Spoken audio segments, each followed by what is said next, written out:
आणि प्रसिद्ध अभिनेता किरण मानेच्या फेसबुक पोस्टच्या विरोधात भाजप आक्रमक झाले। नाशिकमध्ये एबीव्हीपी कडून सायबर पोलीस ठाण्यात तक्रार दाखल करण्यात आली।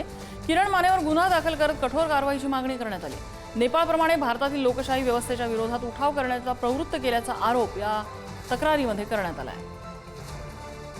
नाशिक सायबर पोलीस ठाण्यामध्ये त्यांच्यावर गुन्हा दाखल करण्यासाठी अर्ज केला आहे आणि त्या संदर्भात सीपी साहेबांसोबत बोलणंही झालं आहे।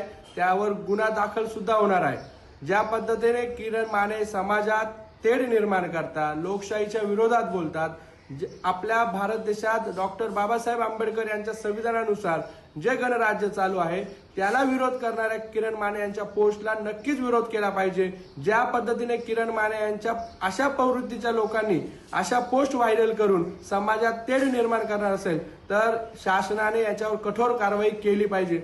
आमच्याकडे अर्जदार आहेत सागर शेलार, अध्यक्ष भाजप युवा सेना, यांनी तक्रारी अर्ज दिलेला आहे की किरण माने यांनी फेसबुकवर काही पोस्ट केलेली आहे आणि त्यामुळे त्यांच्या पक्षाचं काही नुकसान होत आहे किंवा त्यांच्या पक्षाची बदनामी होते। त्या अनुषंगाने आम्ही चौकशी करत आहोत आणि पुढील कारवाई करीत आहोत।